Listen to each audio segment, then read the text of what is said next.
Waduh, kayaknya bakal hujan nih. Mana ada petir segala lagi. Bentar-bentar. Tapi petirnya tadi kayak ada yang aneh deh. Ah, sudahlah.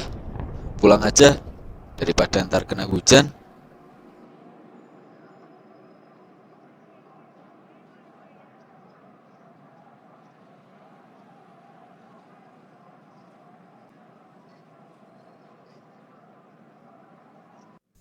Hmm, mana ya bukunya? Kok nggak ketemu sih? Woi, Am. Iqbal, ngapain kamu di sini? Biasa, Bro, cari buku, mau ngerjain tugas. Ngapain di sini, Am? Iya sama. Aku juga cari buku, tapi nggak ketemu nih dari tadi. Gimana kalau kita ngobrol? Kan kita udah lama gak ketemu nih. Wih, oke aja. Duduk depan sana yuk. Jadi gimana, Am? Tadi kamu lagi cari buku apa? Iya, Bal. Aku tadi cari buku tentang kilat atau petir, tapi dari tadi gak ketemu. Loh, emangnya kenapa dengan petir atau kilat? Nah, gini nih ceritanya. Semalam aku tuh habis keluar rumah dan lihat ada petir yang besar. Nah, petir itu tuh suaranya keras sekali, Bal. Tapi anehnya, suara petir dengan petirnya itu tidak sesuai. Hah? Tidak sesuai. Tidak sesuai gimana, Am?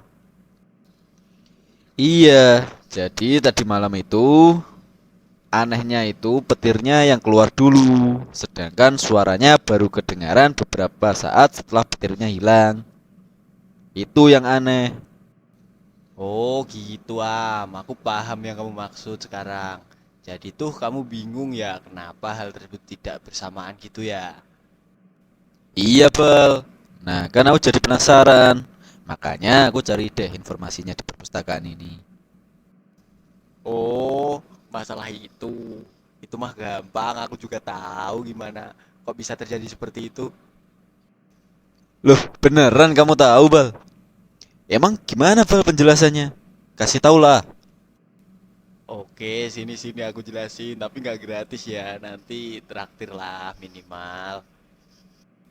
Lah, yang bener lah. Masa traktir segala? Katanya temen. Loh, kamu beneran nggak tahu nih?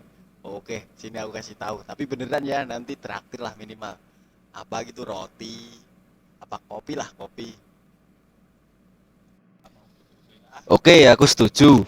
Nanti aku traktir deh apa yang kamu mau. Ngomong aja nanti. Oke, Ya, oke. Dah, cepetan lah jelasin. Kenapa suara petir dan petir itu munculnya tidak bersamaan? oke deh. Jadi gini Am, untuk kasus pada kilat itu mungkin terjadi dikarenakan adanya getaran, gelombang dan juga bunyi. Emang gimana tuh, Bel? Aku kok nggak paham dengan penjelasanmu. Jelasin yang lebih detail lah. Nah, jadi gini loh Am, pada suara kilat itu terjadi karena adanya getaran. Nah, getaran itu menyebabkan munculnya suara pada kilat. Terus, getaran itu merambat pada pendengaran kita dan itu membutuhkan waktu. Rambatan getaran itu disebut gelombang. Jadi gitu Am. Dan untuk suara yang terjadi pada getaran kilat itu disebut dengan bunyi. Kamu tahu kan istilah yang menjelaskan bahwa kecepatan cahaya itu lebih cepat dari kecepatan bunyi. Oh iya, Bel, aku paham. Iya juga ya. Kecepatan cahaya kan memang lebih cepat daripada kecepatan suara. Oh, jadi ada tiga bagian ya pada kasus kemarin. Kok aku belum paham sih, Bal, mengenai getaran, gelombang, dan bunyi. Jelasin dong. Aduh, beneran kamu itu Am. Minta ampun. Ya udah, pokoknya nanti traktir aku. Oke? Iya deh, siap. Traktir mulu ah. Oke, kita mulai ya. Nah, yang pertama kita masuk ke pembahasan getaran dulu. Semua benda akan bergetar apabila diberi gangguan. Istilahnya, kalau ada aksi pasti ada reaksi. Benda dapat dikatakan bergetar jika benda bergerak bolak-balik secara teratur melalui titik keseimbangannya.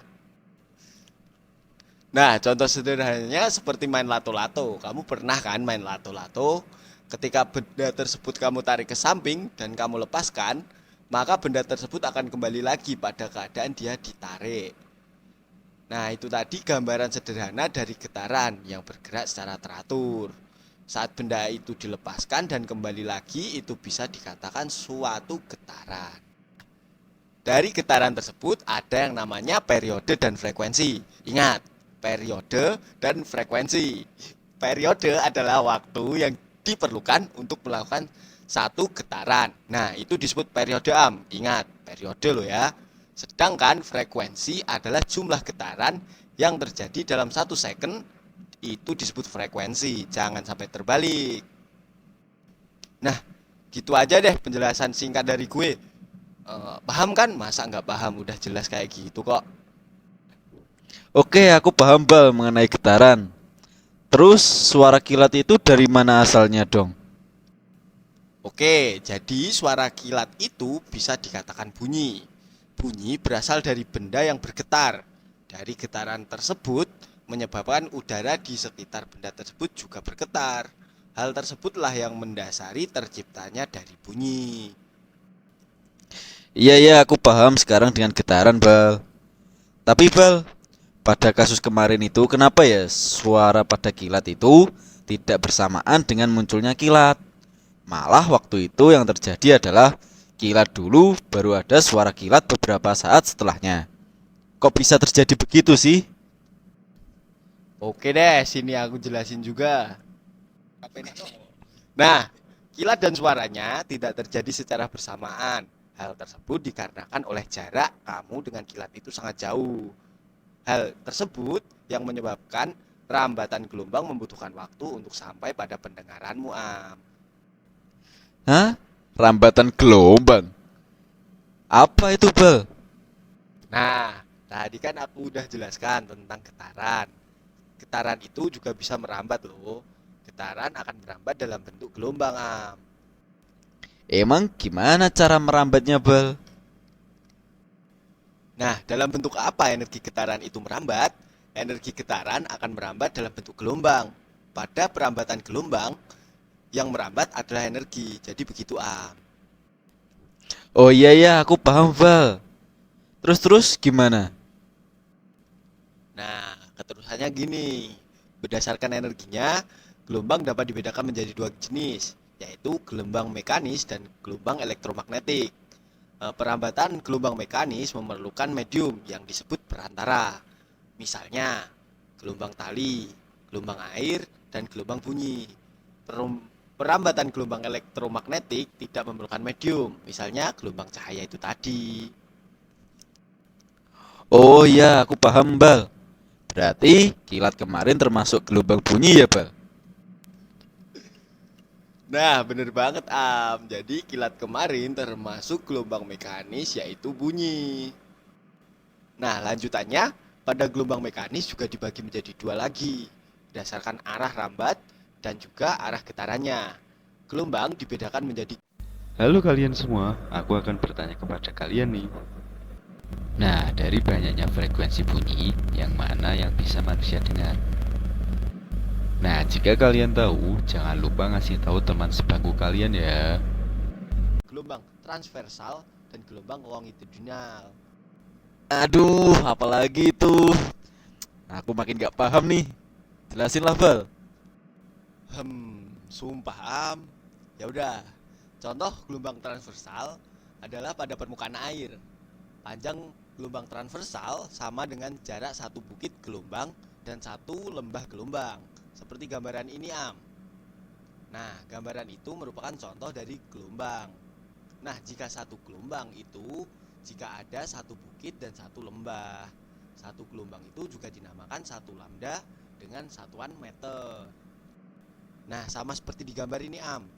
Ada juga yang dinamakan simpangan, yaitu dari daerah B aksen hingga daerah B dan juga area D aksen. Dengan D disebut dengan amplitudo atau simpangan. Oh, jadi begitu. Berarti gelombang yang merambat dari ujung satu ke ujung yang lain memiliki kecepatan tertentu. dengan menempuh jarak tertentu dalam waktu tertentu pula ya, Bal. Gitu kan maksudnya? Nah, gitu dong. Kamu cepet paham juga ya. Masih ada lagi loh pembagian gelombang kalau mau tahu, Am. Loh, ada lagi ya? Emang ada apa lagi, Bal? Pembagian gelombang. Nah, yang satu lagi. Halo lagi kalian semua. Nah, di sini aku akan bertanya lagi nih. Perhatikan ya.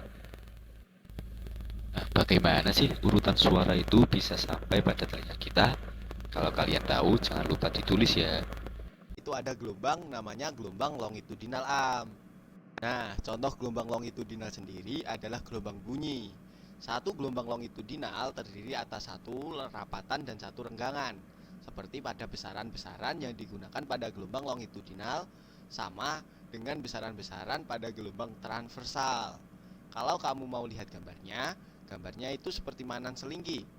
Ada gelombang rapatan dan juga ada renggangannya, Am. Wah, terima kasih banyak, Bal. Aku sangat paham dengan penjelasanmu. Ternyata kamu pintar juga ya. Belum selesai ini ya. Ada satu lagi faktor yang menyebabkan suara kilat itu terjadi. Loh, ada lagi, Bal. Kok banyak banget faktor yang terjadi saat kilat itu datang? Iya, Am. Ada banyak dan yang terakhir ini ada yang namanya disebut dengan bunyi. Iya tuh, gimana tuh dengan bunyi, Bal? Oke. Halo kalian, ketemu lagi nih. Aku akan bertanya lagi ya. Bagaimana sih terjadinya proses bunyi sampai ke telinga kita? Jelaskan menurut pendapatmu ya.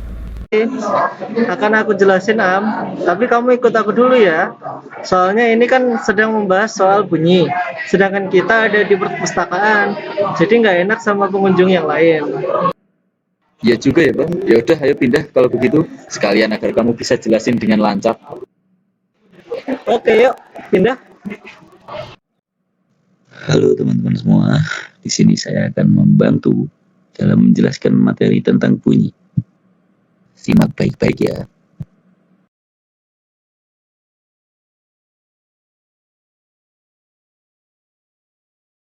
Yang pertama yaitu bunyi.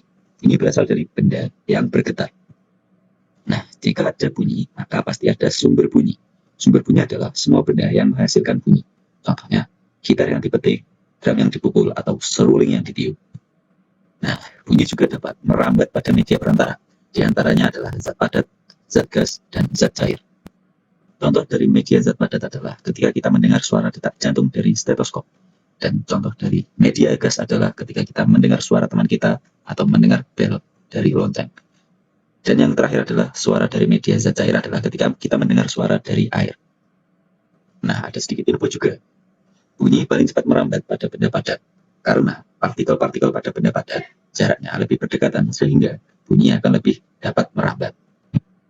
Nah, dari berdasarkan jenis-jenis bunyi berdasarkan frekuensinya, bunyi dibedakan menjadi 3, yaitu bunyi infrasonik, bunyi audiosonik, dan juga ultrasonik.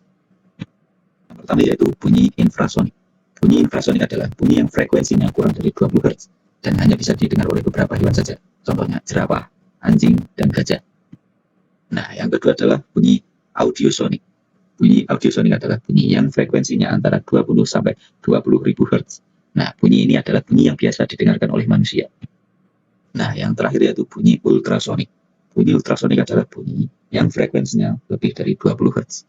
Dan hanya ada beberapa hewan yang bisa mendengarkan bunyi ini. Contohnya kelelawar, lumba-lumba, dan juga paus.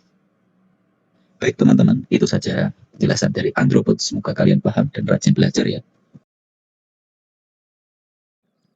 Nah, Am, aku ajak ke sini. Kamu tahu nggak alasannya? Mau jelasin soal bunyi kan? Betul sekali. Sekalian juga agar bisa melihat secara langsung cara kerja bunyi itu sendiri. Wah iya, niat banget kamu, Bal. Jadi gimana ini penjelasannya? Setiap hari kita dapat mendengar suara burung berkicau, orang bernyanyi, klakson mobil, atau kendaraan bermotor. Semua hal tersebut mengeluarkan suara pada saat benda-benda tersebut bergetar. Namun, pada saat benda-benda itu diam, benda itu tidak bersuara. Suara tersebut dikenal dengan bunyi. Berarti untuk fenomena kilat kemarin termasuk getaran juga dong, Bal.